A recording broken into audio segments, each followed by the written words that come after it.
Você tem certeza que a realidade em que você vive é de fato real?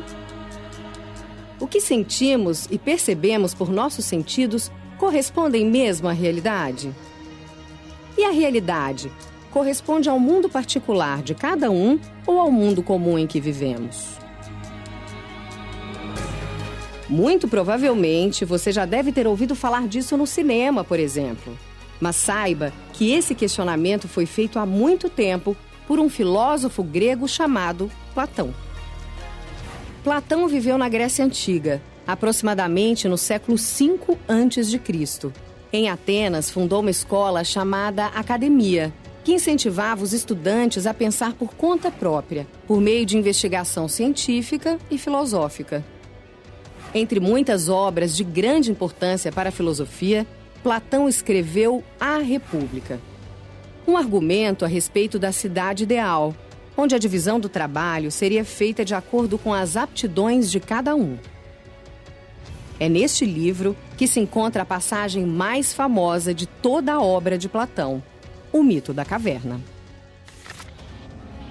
Imagine que existam homens presos desde a infância numa espécie de caverna. Um lugar subterrâneo, escuro. Há apenas uma pequena entrada para a luz, que vem de uma fogueira localizada fora da caverna. Os homens estão acorrentados, não podem se mexer, nem mesmo virar o pescoço para o lado. Tudo o que eles fazem é olhar para uma parede em frente a eles. Nessa parede, eles conseguem ver somente sombras projetadas do que acontece fora da caverna. Sombras de pessoas carregando alguma coisa por cima de um muro.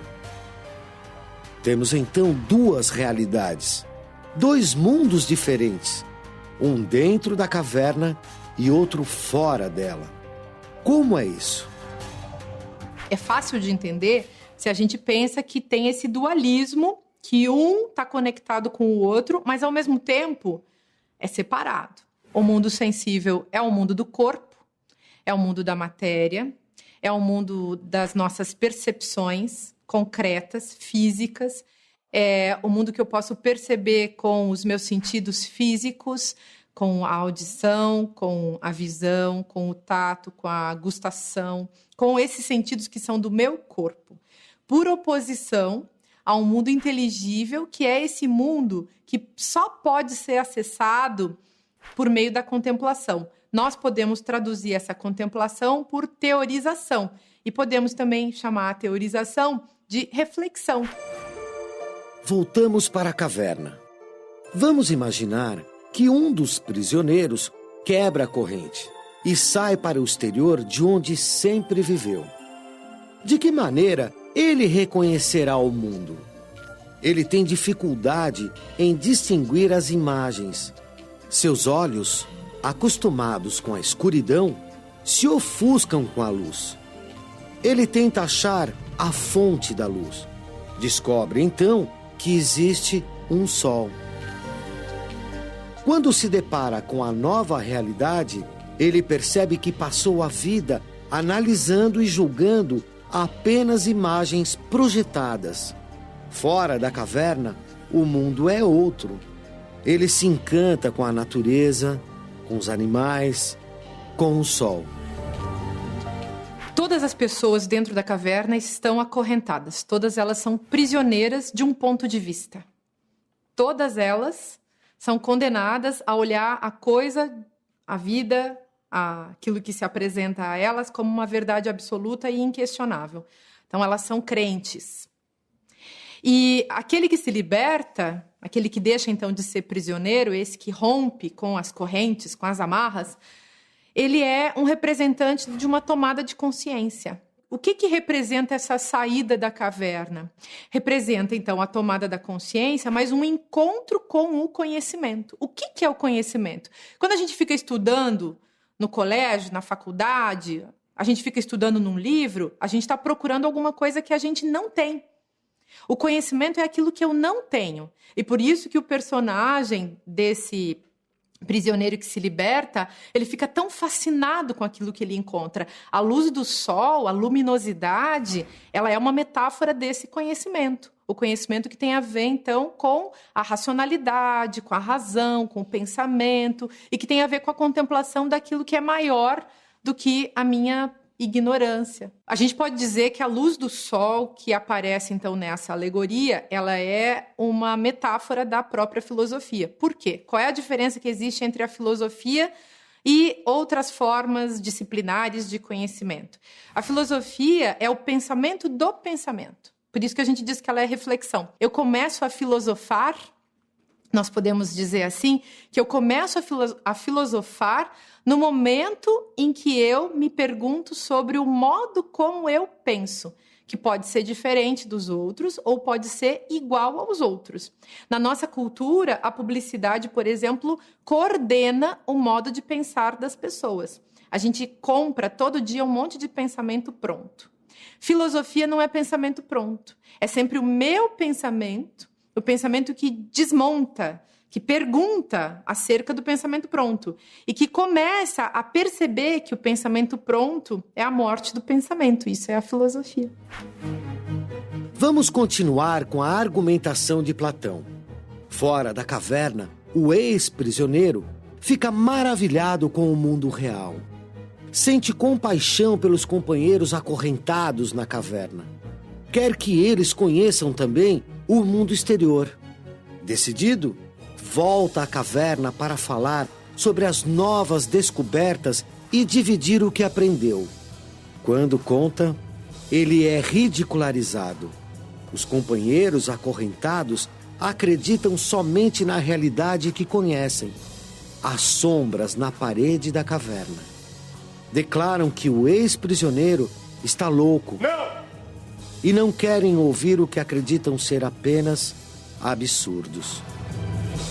Isso é muito interessante, esse momento em que ele sai e ele volta. Quando ele volta, ele é vítima de preconceito. O grupo que ficou ali dentro continua preso na sua ignorância. Mas, para essas pessoas presas na sua ignorância, elas já dispõem da verdade. E elas se sentem seguras na sua ignorância.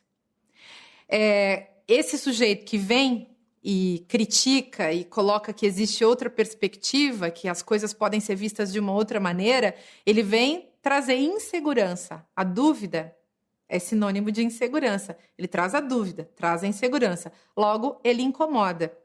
Logo, ele se auto-representa como uma ameaça. As pessoas olham para ele como uma ameaça. Uma ameaça à ordem que era segura, que era tranquila, que estava bancando a perspectiva dessas pessoas. E se essas pessoas pudessem olhar para essa diferença e pudessem perceber que ali tem uma novidade e pudessem, então, entrar num jogo com essa diferença, pudessem olhar para elas mesmas a partir dessa diferença, talvez pudesse surgir um diálogo. E o conhecimento é aquilo que advém justamente desse encontro de diferenças ao qual se dá o nome de diálogo. Platão quis demonstrar, por meio da alegoria da caverna, que as pessoas estão presas a uma perspectiva única. Elas estão muito seguras nos seus pontos de vista. Então, não quer dizer que a gente deva, assim, cair numa viagem insegura e de questionamentos que podem nos fazer sofrer, alucinados, paranoicos. Não quer dizer isso. Mas quer dizer que a gente, às vezes, não usa o mínimo de questionamento para fazer evoluir a nossa própria perspectiva. Em outras palavras, Platão quis mostrar que a filosofia é uma ampliação da nossa capacidade de perceber o mundo, de olhar para o mundo e de construir o próprio conhecimento, que é aquilo que nos coloca em contato com o mundo. O mito da caverna de Platão reflete a sociedade atual? Será que também estamos acorrentados numa caverna, só que mais bonita, mais interativa, mais colorida? Enxergamos apenas as representações da realidade, sem questionar o seu verdadeiro significado? O que eu acho é que nós nunca vivemos tanto na caverna de Platão como hoje. Hoje é que nós estamos a viver, de facto, na caverna de Platão. porque as próprias imagens que nos mostram a realidade, de alguma maneira, substituem a realidade. Nós estamos no mundo que chamamos o mundo audiovisual.